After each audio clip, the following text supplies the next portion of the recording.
நீ சென்று ராவணனிடம் அரச நீதியை கற்றுக்கொள். ராவணனிடமா? என்ன லட்சுமணா, ஞானம் கங்கையை போன்றது. அந்த நீர் எங்கு விழுந்தாலும் அதை நாம் எடுத்துக்கொள்ள வேண்டும். அவன் நம்முடைய எதிரிதான்.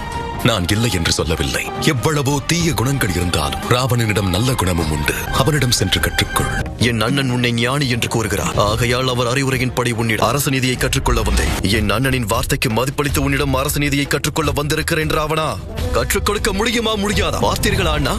அவனுடைய ஆணவத்தை பார்த்தீர்களா? அனைத்தையும் பார்த்தேன். இப்படித்தான் ஞானத்தை பெறுவார்களா? வசிஷ்டருக்கும் விஸ்வாமித்திரருக்கும் சீடனான் உனக்கு நான் கற்றுத்தர வேண்டுமா? அறிவை ஒருவரிடமிருந்து பெற அடக்கத்தை தான் கையாள வேண்டும். நீ ஒரு உண்மையை மறந்துவிட்டாய் லட்சுமணா. அடக்கத்தை இழந்தவன் அறிவை பெற முடியாது. வணங்குகிறேன் ராவணா. அரச நீதி என்னவென்று உங்களுடைய சீடனுக்கு நீங்கள் அருள வேண்டும். ஒருவேளை ராமன் இந்த அசுரனுக்குள் ஒரு குருவை பார்த்திருக்கிறார் என்றால் அரச நீதியை உனக்கு சொல்லித் தருவான். லட்சுமணா, நான் கூறுவதை கவனத்தோடு கேள். எந்த நல்ல காரியத்தை செய்வதானால் அதை தாமதிக்காதே. அதே போல் நீ செய்யும் காரியம் அடுத்தவர்களுக்கு இடையூறு உண்டாக்கினால் அதை செய்ய வேண்டும் என்று எண்ணிவிடாது. இந்த மண்ணை கவனித்தாயா?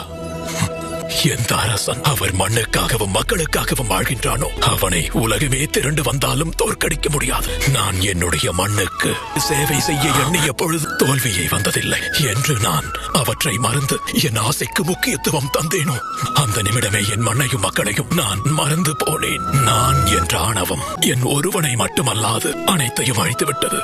லட்சுமணா, என்றுமே உனக்குள் இருக்கும் பலவீனத்தை நண்பர்களிடமோ உறவினர்களிடமோ கூறாதே. ஏனென்றால் எந்த நொடியிலும் காலம் மாறலாம். உனக்கு முன்னால் இருக்கும் எதுவும் நிலையானதல்ல. இதோ இங்கிருக்கும் இந்த ராஜ்யம், அரச வாழ்க்கை, புகழ், வீரம், இந்த பலம் அனைத்துமே அழியக்கூடியது. அனைத்தும் மாயை. உலகத்தில் நிலையானது ராமன் மட்டும்.